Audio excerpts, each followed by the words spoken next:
Palabra de Dios.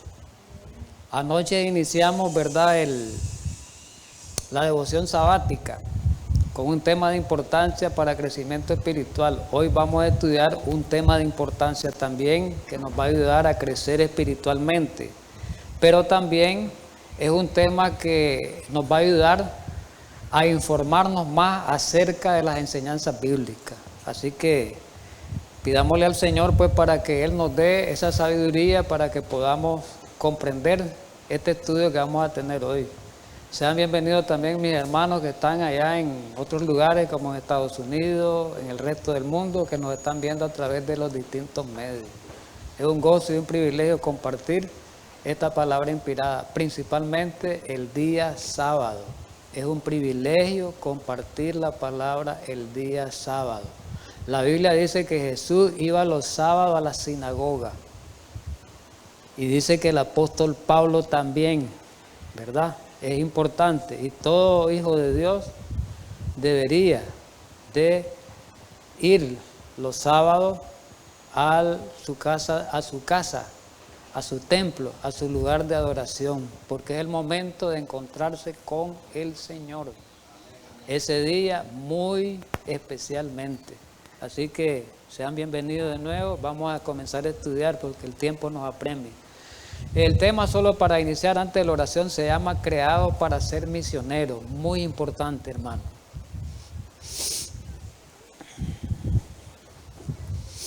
Querido y amado Padre Celestial, en esta mañana agradecido con usted, porque la presencia de la deidad, la presencia angelical, la presencia celestial se manifiesta en cada reunión donde tus hijos se reúnen en este día especial. Tu palabra dice que donde 2, 3 o más están reunidos en tu nombre, ahí estás tú. Y aquí en este lugar habemos más de 2, más de 3. Consideramos con seguridad que la presencia tuya manifestada en este lugar. Bendícenos a esta hora, mi Señor, en Cristo Jesús. Amén. Bueno, vamos a avanzar, hermanos, porque, como les decía anteriormente, el tiempo es crítico para los asuntos de Dios. El tiempo se nos hace cortito, ¿verdad? Muy bien. Se llama Creados para ser misioneros. Hemos estudiado muchas veces temas relacionados a la obra misionera y posiblemente ya conozcamos muchos detalles de este tema, pero es importante volverlo a estudiar, volverlo a recalcar, porque recordemos que la labor que Dios nos ha encargado es una labor misionera. Entonces tiene que estar en nuestra mente siempre ese mandato de Dios, esa comisión de Dios, esa labor misionera. Entonces vamos a estudiar el tema, repito, creados para ser misioneros. Hoy vamos a ver la primera parte. En la próxima semana, el próximo sábado, esto continúa con la segunda parte, ¿verdad? Y para decirles algo, pues para hablar así a grosso modo, la primera parte que vamos a tratar es de que Dios en todos los tiempos ha querido que el hombre sea misionero, en todas las edades, desde el principio y hasta el final, hasta hoy, hasta esta última generación. Lo que vamos a estudiar hoy vamos a estudiar desde el principio, la generación antediluviana, la forma en que trabajó misioneramente, el tiempo de Abraham después del diluvio, y vamos a ver Israel como una iglesia misionera. En el próximo estudio vamos a tocar centrado principalmente en la comisión que Dios le da al pueblo adventista. Vamos a tocar un poquito de la iglesia primitiva, pero más, el segundo tema es más para nosotros, ¿verdad? Todo esto es para nosotros, pero el segundo tema es más específico para nosotros, con mensajes más directos a la última iglesia el próximo sábado. Así que los invito a los que estamos aquí, a los que están viendo por televisión, los distintos medios, para que no solo miren esta parte, los que están viendo en televisión, sino que miren la segunda parte, porque es un estudio que va muy consecutivo, es un solo estudio dividido en dos partes. Así que les invito pues a los que están aquí de nuevo para que se hagan presentes la próxima semana con la ayuda del Señor. Muy bien, hay una pregunta por la cual vamos a iniciar el tema. Y la pregunta que nos debemos de plantear todos hoy, esta mañana, como adventistas del séptimo día, como iglesia de Dios, como pueblo remanente, como el pueblo al cual ha sido comisionado las verdades más solemnes que jamás Dios haya comisionado a alguna otra generación o a alguna otra iglesia, tenemos que plantearnos esta pregunta y entender el resultado o la respuesta a esta pregunta. Es un planteamiento muy serio, el cual nosotros tenemos que ver en esta mañana. Es un planteamiento muy serio porque de acuerdo a este planteamiento es que nosotros vamos a ver cuál debería ser nuestra vida en realidad y no la vida que estamos llevando en la actualidad. Bien, vamos, para no seguir explicando tanto y adelantarme el tema, vamos a hacerlo con el escrito inspirado. La pregunta es, ¿cuál fue el propósito de Dios al crearnos? Una pregunta muy importante, muy trascendental. Cada quien se puede hacer individual la pregunta, ¿para qué Dios me creó? ¿Para qué Dios me creó? ¿Para tener reales? ¿Para ser rico? ¿Para ser pobre? ¿Para tener 4 o 5 títulos? ¿Para ganar más dinero? ¿Para qué Dios me creó? ¿Para oprimir a la otra persona? ¿Para ser más que la otra persona? ¿Para exaltarme más que la otra persona? Miremos cuál es el propósito con el cual Dios nos creó. Vamos a verlo. Miremos qué dice la Escritura primero. Dice la Escritura en Isaías habla esto en el capítulo 43, el verso 7. Todos los llamados de mi nombre para gloria mía, los he creado. Los formé y los hice. ¿Para qué? ¿Cuál fue el propósito por el cual Dios nos creó? Dice la Biblia. ¿Para qué? Para gloria mía. Gloria individual. Para que me miren a mí. Para que sea yo sobreexaltado. Para que sea la gran majestad. ¿Para eso me crió Dios? Para que sea el gran erudito. ¿Para eso me crió Dios? ¿Para eso lo crió a usted Dios? No, Dios lo crió para la gloria de Él. No de usted ni mía, de Él. La gloria de Dios. ¿Y qué es dar gloria a Dios? ¿Qué quiere decir dar gloria a Dios? El Espíritu y Profecía lo contesta rápidamente, ¿verdad? Ya lo hemos estudiado en otros temas. Es revelar su carácter en el nuestro. La gloria de Dios es revelar su carácter en el nuestro y de esa manera hacerlo conocer. Cuando Dios revela su carácter en mí, así fue con Adán al principio, lo vamos a leer, y yo recibo esa gloria de Dios, esa revelación de Dios, ese pensamiento de Dios, esos sentimientos de Dios, esas ideas de Dios plasmada a través de su palabra, plasmada a través de meditación. Si yo recibo eso, pues inmediatamente yo voy a transmitir eso y usted también. Y de esa manera hemos recibido gloria de Dios y esa gloria la hemos impartido. ¿Estamos de acuerdo? Miremos en el libro de la educación, Espíritu y Profecía. Pues le digo, Biblia, Espíritu y Profecía, aquí vamos a ir, no pensamientos humanos. Libro de la educación, página 11 y 12, en el original, en el librito pasta dura, porque si hay otro libro que trae otra pasta, pues en ese. Cuando Adán salió, vámonos al origen. Recordemos que el hombre fue hecho, dice la Biblia en Génesis 1, 26 y 27, fue hecho a imagen y semejanza de ¿quién? De Dios. Y eso que el hombre fue hecho a imagen y semejanza de Dios, lo hemos hablado muchas veces. ¿Qué significa la semejanza y qué significa la imagen? Ahí estaba hablando del carácter de Dios, estaba hablando de los pensamientos de Dios, estaba hablando de las ideas de Dios en Adán. Pero vamos a leer esta cita. Cuando Adán salió de las manos del Creador, cuando lo hizo Dios, llevaba en su naturaleza física, mental y espiritual la semejanza de su Hacedor. Quiere decir que Adán se parecía a Dios en todo. En todo. Hasta en lo físico. No era igual a Dios. Tampoco debemos de ser tan antropomorfos. No era igual a Dios. Pero sí era semejante a Dios en el físico. Pero alguien dice, nadie conoce a Dios. Pero Dios tiene ojos. La Biblia lo dice. Dios tiene manos. Dios tiene mente, entonces de esa manera a Adán esa parte física Dios le dio. Pero no vamos a entrar en esos términos, ¿verdad? Entonces dice que creó Dios a su imagen, en la parte roja, con el propósito, mire cómo lo creó Dios a Adán, con el propósito de que cuanto más viviera, más plenamente revelar esa imagen. Y la imagen tiene que ver con el carácter de Dios. Iba a revelar más y más.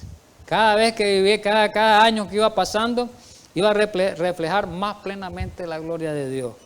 Todas sus facultades físicas, mentales y espirituales eran susceptibles al desarrollo. Quiere decir que Adán, hermano, iba a desarrollar más fuerza, iba a desarrollar más la mente.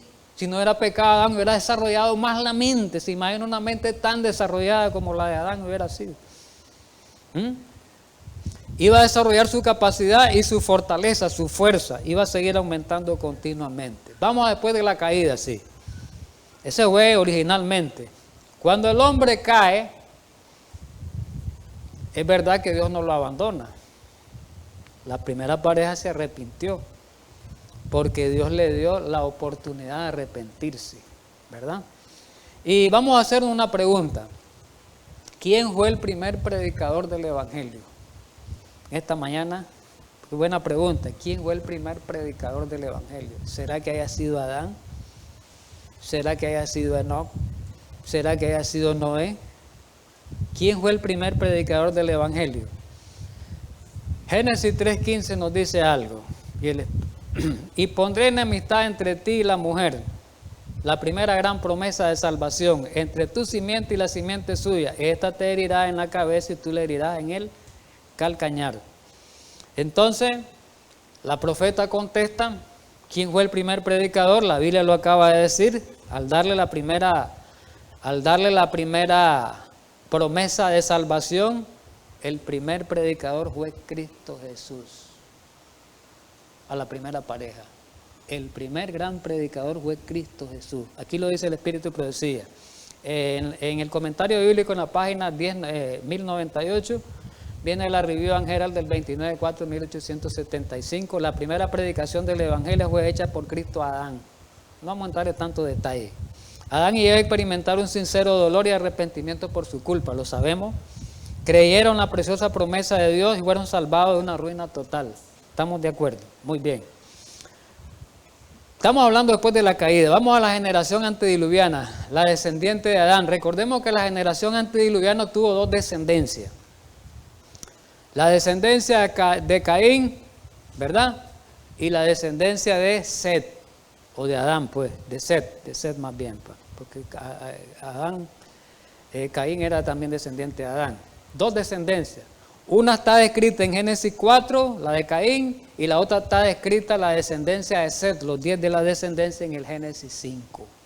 La descendencia de Set fue la descendencia que se mantuvo en el mensaje de Dios. La descendencia de Caín fue la que fue destruida, fue rebelde, desleal, desobediente, y al final fue destruida en el diluvio. Entonces aquí tenemos nosotros una lámina, una imagen de los descendientes, ¿verdad? Registrado en Génesis capítulo 10, repito. Y vamos a leer el patriarca y profeta en la página 68 con respecto a Adán, a esa descendencia de Adán. Dice que Adán vivió casi 1000 años entre los hombres. ¿Cuántos años vivió Adán? Casi 1000 años. ¿Cuántos fueron esos casi 1000 años? 900, ¿cuánto vivió Adán? 30, ¿ah? Casi los 1000 por 70. Y dice ahí, no voy a leer literal, hermano, porque el tiempo se me acorta cuando quiero dar una explicación más desarrollada, entonces tengo que hacerla yo con 3, 4 palabras cuando estamos así con tiempo. ¿Ves? Entonces voy a leer algunos párrafos, algunas partes interesantes, algunas citas, porque no me va a dar tiempo leer todo y explicarlo todo con gran detalle, pero sí, vamos a explicarlo bien, con detalles de una manera, digamos, exacta, de una manera que se entienda. Muy bien. Dice que Adán, pues, vivió casi 1000 años y fue testigo de los resultados del pecado. Miró a Adán, las consecuencias, ¿verdad? Y a Adán Dios le ordenó, aquí lo dice, Dios le ordenó instruir a la descendencia en el camino del Señor, Adán. Adán trató de instruyó a la descendencia de Caín, pero la descendencia de Caín no quiso. No quiso. Se apartó. No quiso oír a Adán. Se apartó. Pero la descendencia de Set sí. Entonces dice, se le había ordenado instruir a su descendencia en el camino del Señor. Quiere decir que Adán fue un misionero, ¿sí o no? Fue un misionero, Adán. Aquí lo dice, la Biblia, el Espíritu decía también, fue un gran misionero Adán.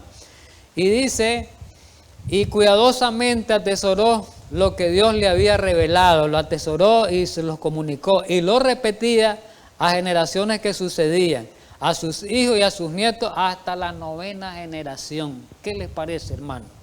Me voy a retroceder un poquito a la imagen. ¿Saben a dónde es la 9ª generación que vieron de Adán? Aquí está toda la generación de Adán, de Set. Aquí está Adán, Set, Enos, en las láminas miremos, Cainán, Malaleel, Jareb, Enoc, Matusalén, Lamec, hasta Lamec, parte de Lamec. El único que no vio a Adán, a toditos esos los instruyó Adán, el único no fue Noé. A toditos los instruyó Adán, ¿verdad? Lo acaba de decir la cita que acabamos de leer. Y ahí dice que les explicó como la historia, ¿verdad?, de la caída, la historia del pecado y todas esas cosas, ¿verdad?, les explicó. Y las medidas que tomó Dios, ¿verdad? Muy bien. Avancemos en la historia. Estamos hablando que fuimos creados para ser misioneros, lo estamos demostrando con la Biblia y el Espíritu y profecía. El primero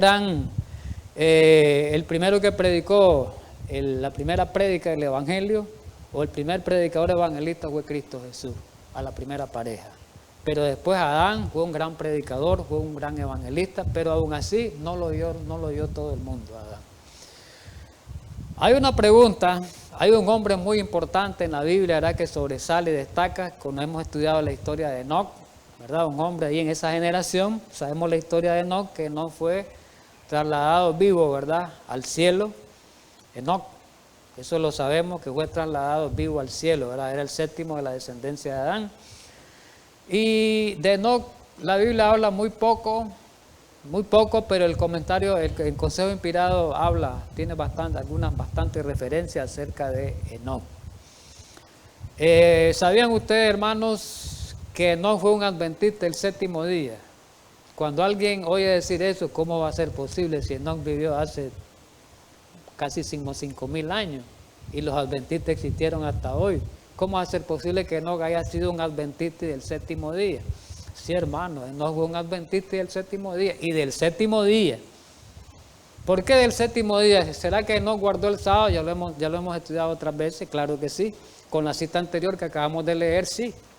¿Qué le transmitió Adán a sus generaciones? Dice, la enseñanza de la verdad. ¿Qué día guardaba Adán? El sábado. Entonces, ¿qué día tenía que haber guardado Enoc?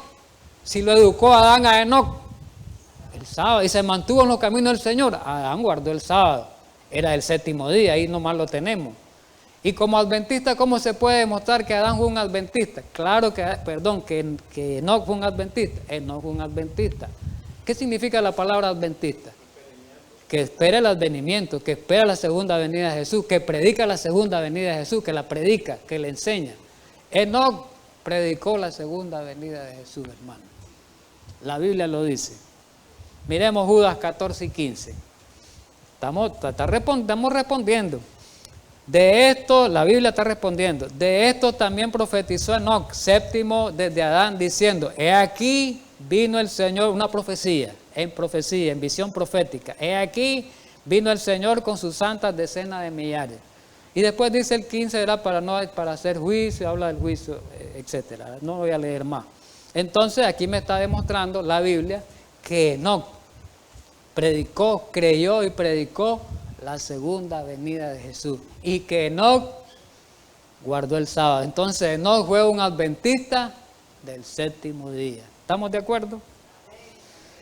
Enoc fue un gran misionero. Claro que sí, Enoc fue un gran misionero. Y por eso fue que fue trasladado al cielo. Por haber sido un gran misionero, Enoc. Aquí lo vamos a leer.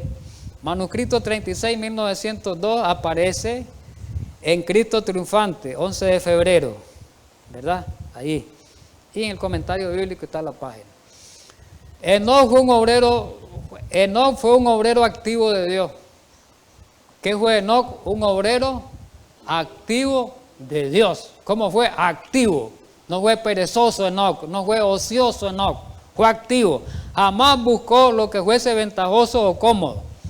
Ni desperdició su tiempo Enoc, como lo desperdiciamos nosotros muchas veces en meditaciones ociosas Enoc, en pláticas infructuosas.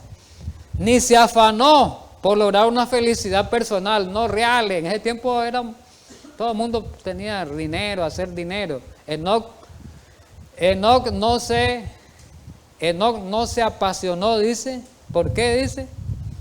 ¿Por qué no se apasionó Enoc? No se afanó, perdón, por lograr una felicidad personal. No, ¿para qué?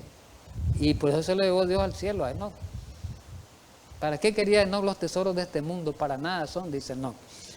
Ahí podemos seguir hablando, pero Enoc era, dice el Espíritu y Profecía, que dice que Enoc era, ¿qué dice ahí? Un adventista, ya lo demostramos. ¿Verdad que sí? ¿Es verdad lo que dice Elena White? Sí, es verdad.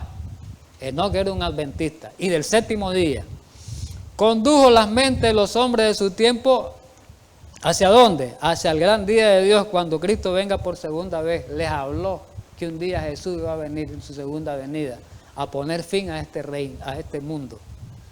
Les habló Enoc en ese tiempo. ¿Fíjense desde cuándo se predica la segunda venida de Jesús, hermano? Hasta Enoc la predicó y nosotros los adventistas no la estamos predicando como debe ser. Enoc es un ejemplo para nosotros. En Cristo Triunfante, la matutina, los que la tienen, el 14 de febrero, esa matutina es un manuscrito 43, muy bonito esta parte. Enoc fue un maestro público. ¿Qué quiere decir? Un predicador público, Enoc. ¿Qué más dice? De la verdad. Fue un maestro público de la verdad. ¿En qué? En la época en que vivió. Enseñó la verdad. ¿Y qué más Enoc hizo? Vivió la verdad. Le enseñó y la vivió. Y dice, me adelanto, que fue una luz en rojo, en la parte roja, fue una luz Enoc en medio de las tinieblas morales. ¿Cómo estaba ya la generación en ese tiempo? Fue una luz en medio de las tinieblas morales. Un hombre ejemplar, eso es lo que Dios quiere que seamos nosotros, hombres y mujeres ejemplares. Un ser humano que anduvo con Dios, quiere Dios que andemos con Él como anduvo Enoc. Que fue obediente a su ley, quiere Dios que seamos obedientes a su ley, a sus mandamientos. Por eso dice que su iglesia en este tiempo final tiene que guardar los mandamientos de Dios, como lo guardó Enoc. ¿Estamos de acuerdo? Aquella ley que Satanás rehusó obedecer en el cielo y que Adán transgredió, que Abel obedeció y por cuya obediencia fue asesinado Abel. Sigamos avanzando en la historia. Vamos al diluvio. Al diluvio. ¿Qué pasó en el diluvio? ¿Por qué vino el diluvio? Nosotros lo sabemos por qué. Aquí lo dice la Biblia en Génesis capítulo 6, versículo del 11 al 13 y el verso 17 vamos a leer. ¿Por qué vino el diluvio? Había tanta maldad en el mundo que ya Dios no aguantó. Y se corrompió la tierra delante de Dios y estaba llena de ¿qué? De violencia. Y miró Dios la tierra y aquí que estaba ¿cómo? Corrompida. Porque toda carne había corrompido su camino sobre la tierra. Dijo pues Dios, ¿qué dijo Dios a Noé? He decidido, dice, el fin de todo ser. Voy a destruir Noé el mundo. Noé, voy a destruir el mundo. El versículo 17 dice, aquí Noé, voy a destruirlo con un diluvio, con agua Noé. Prepárate. Más adelante le dice, hacete un arca. Prepárate, prediqué el mensaje, Noé, predicarlo, prepárate. Prepara a la gente, Noé, porque va a venir un diluvio y esto se va a terminar, igual que hoy. Cristo comparó aquellos tiempos antediluvianos con hoy. Dios nos da un mensaje a los adventistas para que nos preparemos nosotros. Ahí se preparó Noé y para que preparemos a mundo, ¿verdad? Ahora la Biblia dice que Noé fue un gran misionero, igual que Enoc, igual que Adán. Noé fue un gran misionero. En 2 de Pedro, el capítulo 2, el versículo 5 dice lo siguiente: y si no perdonó al mundo antiguo, sino que guardó a Noé, pregonero de justicia. ¿Qué significa ser pregonero de justicia? Predicador de la palabra de Dios fue Noé. La pregunta es, ¿cuánto tiempo fue el predicador de justicia en ese tiempo, Noé? ¿Cuánto tiempo predicó Noé el mensaje de salvación en el tiempo antes del diluvio? La Biblia lo dice, 120 años, no sacamos el pasaje bíblico, está en Génesis 6, ¿verdad? Eso creo que lo conocemos, pero vamos a leer mejor el Espíritu y Profecía aquí. En Génesis lo dice, Génesis 6, creo que el verso 3, por ahí, ¿verdad? Ahí lo buscan ustedes. Durante 120 años Noé proclamó el mensaje de amonestación al mundo antediluviano. ¿Cuánto tiempo? 120 años, ¿verdad? Pero ¿qué pasó con tanta predicación? Solo unos pocos se arrepintieron. Oiga bien. Y también algunos carpinteros que empleó para la construcción del arca creyeron en el mensaje, pero murieron antes del diluvio. Otros de los conversos de Noé apostataron. Es verdad que en el diluvio, hermano, quiero comentar esto. Se salvaron solo la familia Noé, 8. Pero no quiere decir, hermano, que antes del diluvio no se han salvado gente en el mensaje. El Espíritu de Profecía lo dice claramente, que algunos escucharon el mensaje de Noé y murieron y se salvaron. Y van a ser salvos, van a resucitar. Uno de ellos fue Matusalén y otros pues ahí. Vamos a leer la cita así. Aquí lo dice, está en la Río Angela, está en el comentario bíblico, tomo 1, página 1102. Dice que Dios predicó mediante Matusalén, Noé y otros en ese tiempo. ¿Quiénes predicaban? Matusalén. Recordemos quién era Matusalén. Fue hijo de Enoc. ¿Qué fue de Noé? Abuelo. Fue hijo de Enoc y abuelo de Noé. Y el abuelo de Noé también predicó con Noé, Matusalén, que venía el diluvio. Dios le concedió 120 años de tiempo de gracia y durante ese tiempo les predicó mediante Matusalén, Noé y muchos otros de sus siervos. Quiere decir que no solo la familia de Noé ni Noé, otros predicaron acompañando a Noé. ¿Estamos entendidos? Si se hubiera prestado atención al testimonio de esos fieles testigos, si se hubieran arrepentido y retornado a su lealtad, Dios no los hubiera destruido. Dice, Dios resolvió purificar el mundo con un diluvio. Bueno, me voy a ir a la otra parte. En rojo. Durante ese tiempo, bueno, vamos a leerlo, sí, porque va ligado. Dios resolvió purificar el mundo con un diluvio, pero su misericordia y amor dio a los antediluvianos un tiempo de gracia de 120 años. Oiga bien, 120 años tiempo de gracia. Durante ese tiempo, ¿durante cuál tiempo? Los 120 años, mientras se estaba construyendo el arca, las voces de Noé, Matusalén y muchos otros se oyeron en forma de amonestación y súplica. Y cada golpe dado en el arca era un mensaje de amonestación. Cada martillazo, cada hachazo en el arca era un mensaje de amonestación. Vamos ahora después del diluvio.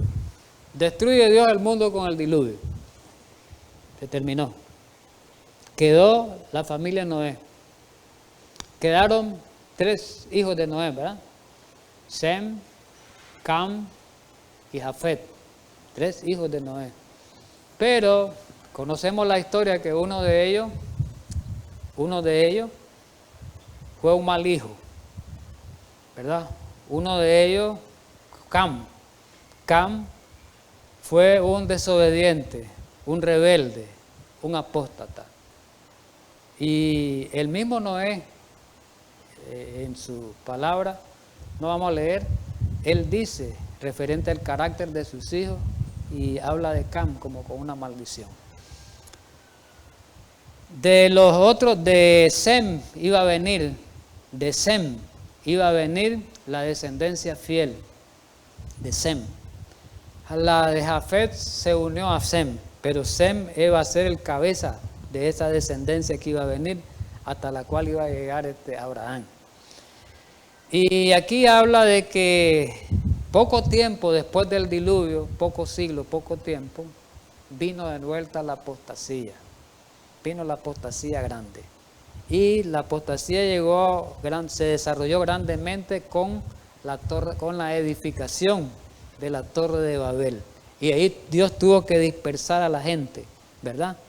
Para que el mundo no se terminara tan rápidamente, ¿verdad? Vamos a leerse un poquito el escrito inspirado en Patriarcas y Profetas en la página 117.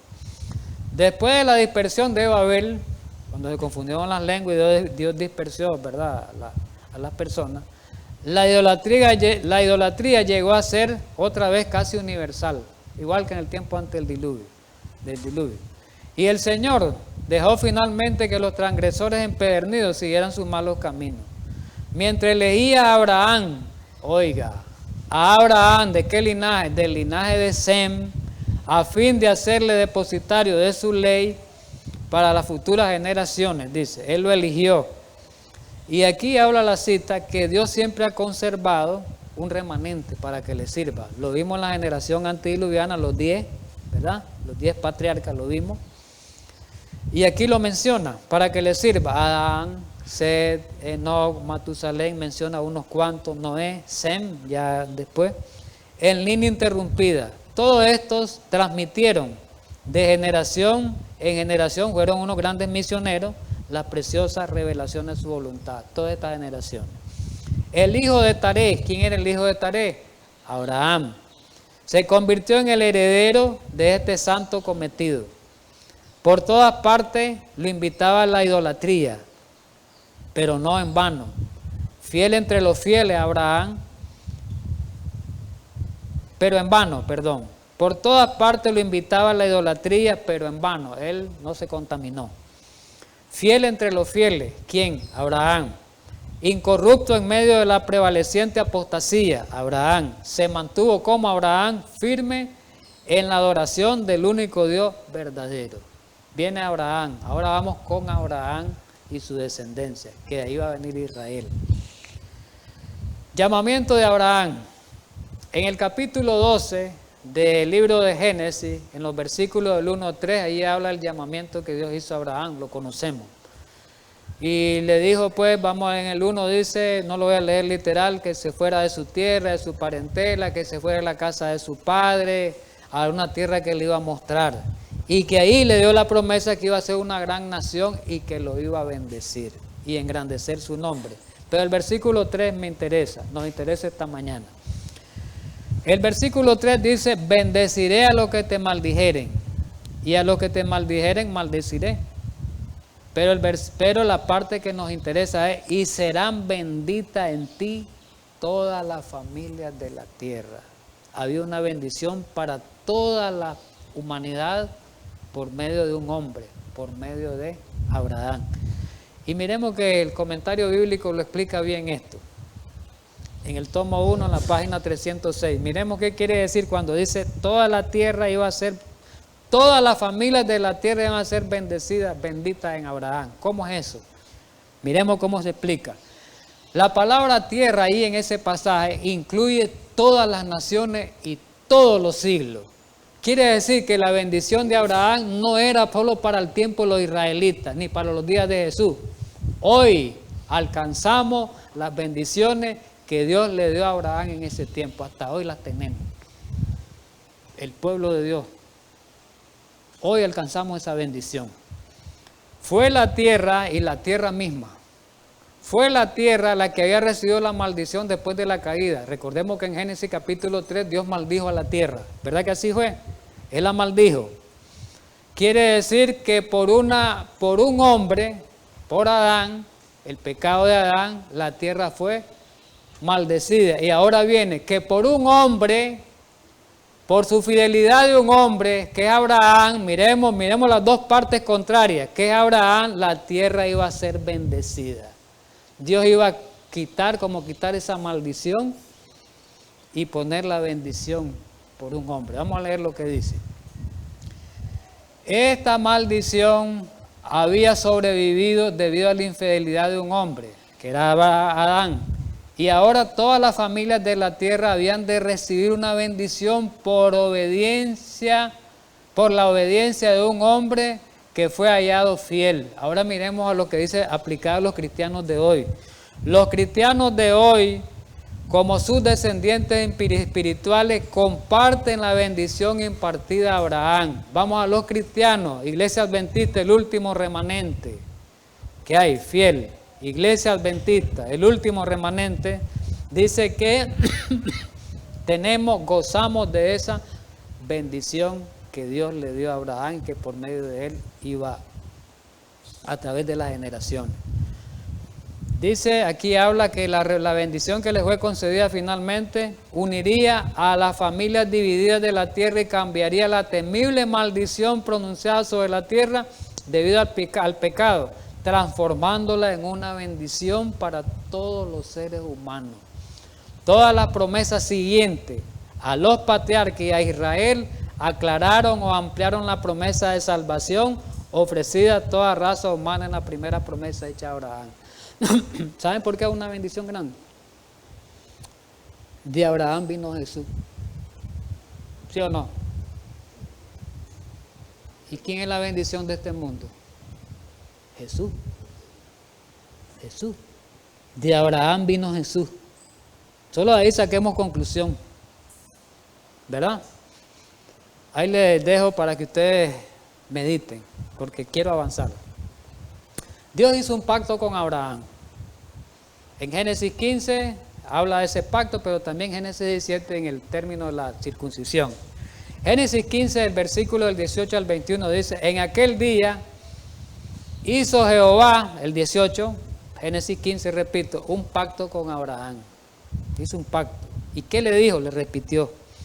A tu descendencia daré esta tierra, y le muestra la tierra, desde el río de Egipto hasta el río grande, el río Éufrates. Y le menciona la tierra, el versículo 19, la tierra de los ceneos, la tierra de los ceneseos, de los cadmoneos, los heteos, el 20, los fereceos, los refaitas, el 20, el 21, los amorreos, los cananeos, etc. Donde habla, recordemos que en el tiempo de Israel, a todas esas naciones fue que Israel tenía que sacarlos, quitarlos de su territorio, era expulsarlos. Pero miremos el pacto que hizo en el contexto de la circuncisión. Versículo del 2 al 8, no voy a leerlos todos, solo voy a leer la parte donde dice pacto. Versículo 2, y pondré mi pacto, repito, Génesis 17, del 2 al 8. El versículo 2 dice, y pondré, en el contexto de la circuncisión, repito, y pondré mi pacto entre mí y ti, le dice Abraham, y te multiplicaré en gran manera. Entonces dice que Abraham se postró, y viene el versículo 4, dice, he aquí mi pacto es contigo, le dice Dios, que iba a ser padre de muchedumbre de la gente, y ahí donde le cambia el nombre, que ya no se iba a llamar Abraham, sino se iba a llamar Abraham, que significa ¿qué? Padre de muchedumbre, el padre de la humanidad es Abraham. ¿Y qué más dice el 7? Y estableceré mi pacto entre mí y ti, y tu descendencia, ahí viene la cosa, de ahí viene Israel, después de ti, en sus generaciones, por pacto perpetuo, para ser tu Dios, y el de tu descendencia después de ti. Versículo 8. Y te daré a ti, y a tu descendencia después de ti, la tierra que more. ¿Y cuál es la tierra? Toda la tierra de Canaán en heredad perpetua, y será el Dios de ellos. Qué importante es esto, hermano. Muy bien, ya vamos a entrar a Israel. Pero antes de entrar a Israel, vamos a hacer un cuadro de resumen de lo que hemos hablado hasta hoy. Dice que Dios, una de las citas decía que Dios siempre ha tenido un remanente fiel. Lo acabamos de leer, lo hemos estudiado hoy. Tuvo a Adán, después que él pecó, después que se arrepintió, más bien después que se arrepintió, Adán fue un gran misionero. Tuvo a Set, el hijo, fue un gran misionero. Mencionó otro gran misionero, fue Enoch, lo mencionó ahí. Otro misionero fue Matusalén, un gran misionero, Noé. Y todos los de esa generación fueron grandes misioneros. En esa tabla que aparece en esta tabla.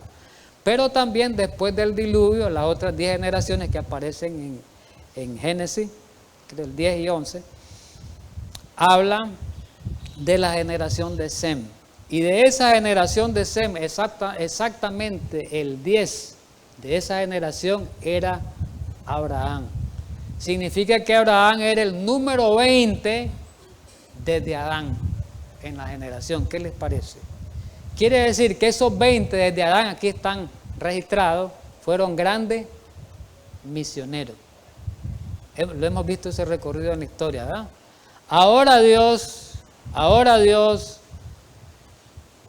le dio la bendición a Abraham, le dio la promesa que su descendencia de Abraham, de su descendencia también iba a alcanzar la bendición e iba a ser una gran, que tenía que ser misionera, la descendencia de él.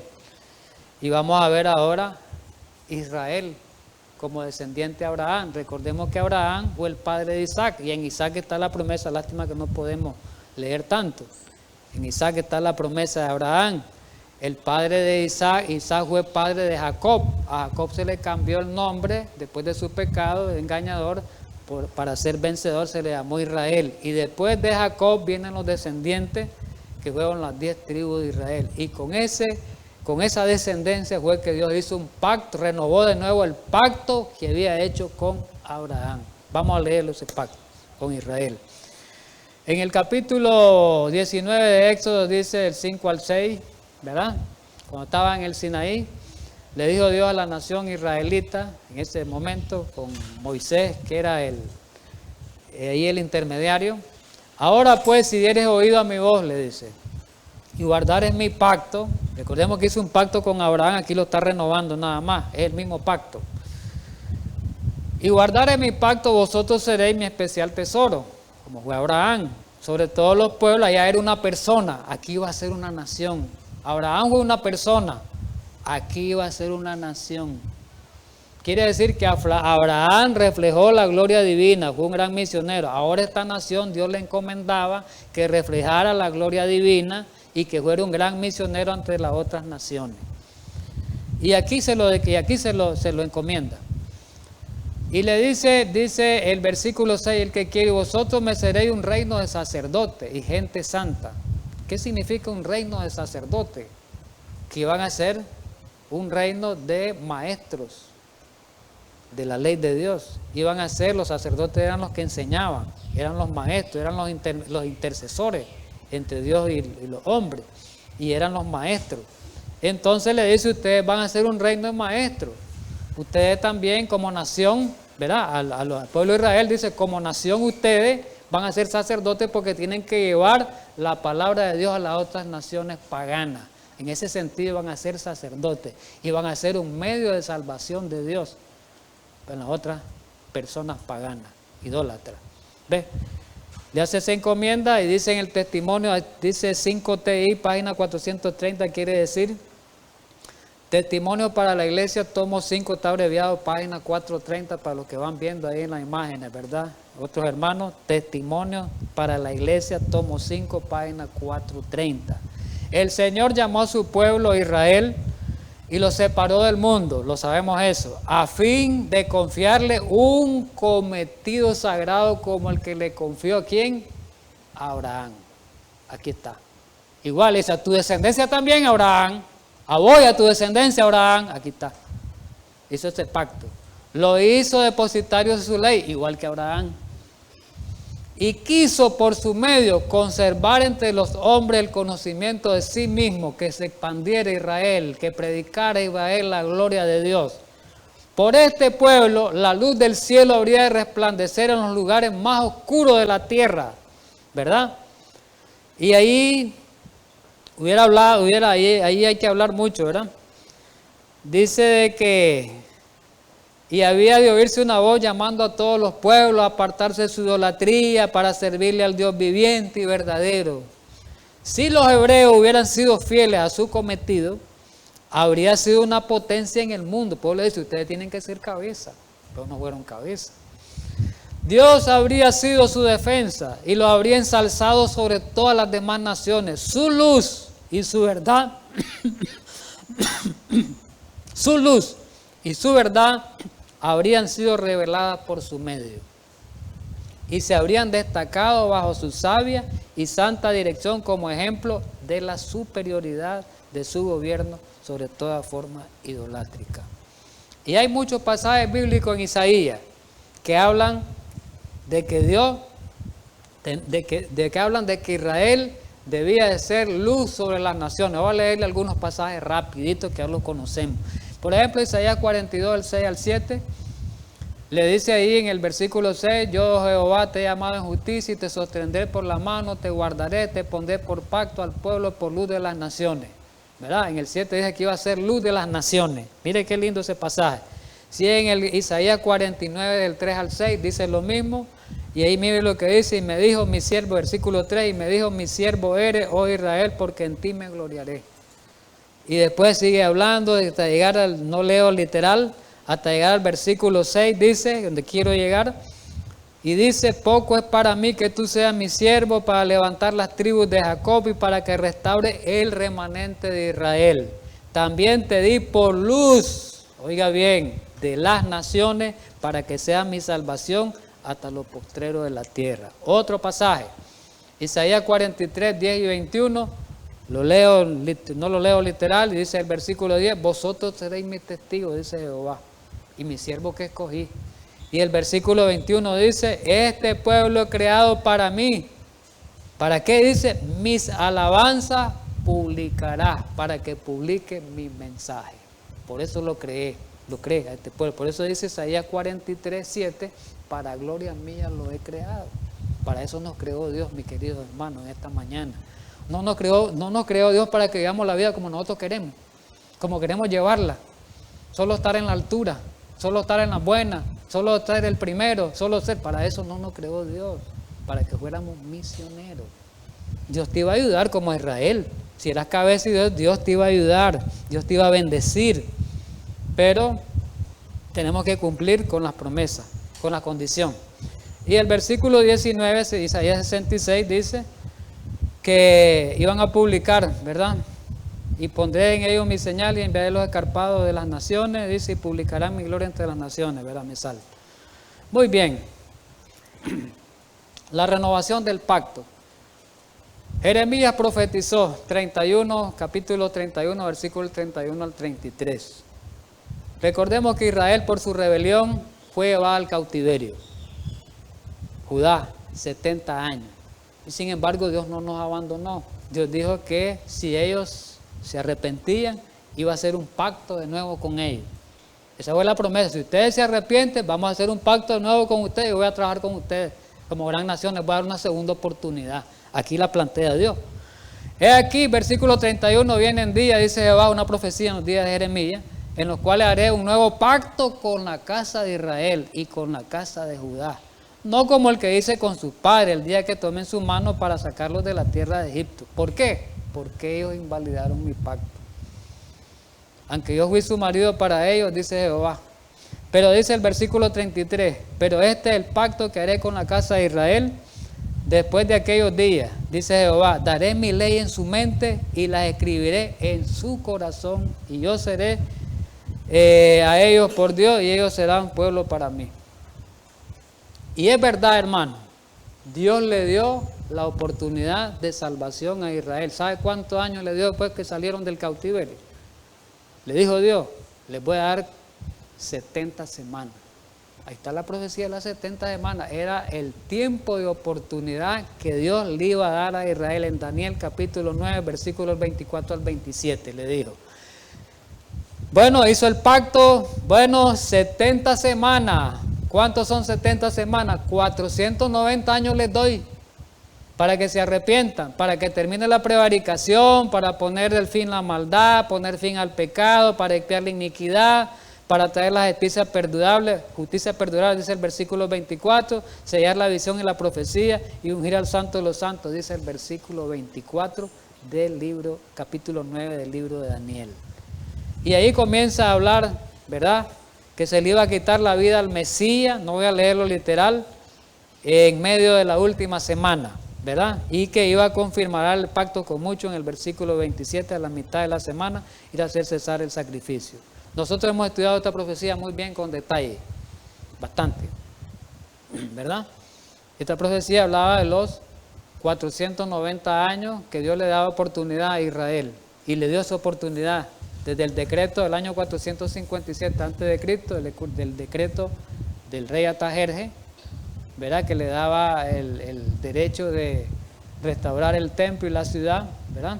Restaurar el Estado de Israel hasta la muerte de Esteban en el año 34. Ahí en el año 34 culminó el tiempo de gracia cuando fue muerto el mártir Esteban, ¿verdad? Y ahí el evangelio fue llevado directamente a los gentiles. Vamos a ir unos minutitos más. Comentario bíblico, tomo 4, página 34. ¿Qué es lo que pasó en los días de Jesús? Sí, los israelitas no entendieron, más bien mataron a Jesús. Y el culto rutinario suplantó a la religión sincera, los fariseos, los escribas, toda la secta que había. Respetaron solo tradiciones humanas en lugar de la voluntad revelada de Dios. El pueblo judío, dice, se encerró en sí mismo y se aisló del mundo. No llegó al mundo la verdad, se encerró. Más bien, ¿cómo consideraban a los gentiles? Los consideraban como unos animales, como unos perros, como inferiores. Así lo consideraban, no se juntaban con ellos en vez de llevarle el mensaje. ¿Ve? Para salvaguardar de ser conducidos por la idolatría, perdieron de vista el espíritu de la ley. Se olvidaron de que Dios aborrece la multiplicación de muchas formas externas. Y dice al final, si el pueblo lo hubiera recibido al Mesías, a Jesús, Dios lo soportó, dice, a su pueblo y a su debido tiempo cuando vino el Mesías. Pero si ellos hubieran recibido al Mesías, Cristo había, mire, si el pueblo de Israel hubiera recibido al Mesías, dice que no hubiera habido destrucción de Jerusalén, aquí lo dice. Si el pueblo lo hubiera recibido, Cristo habría evitado a la nación judía su condenación aún en el último momento. Cuando terminó el periodo de la prueba de 490 años, la nación judía aún permanecía obstinada e impenitente y por eso perdió su papel de privilegio como representante de Dios en la tierra, hermano.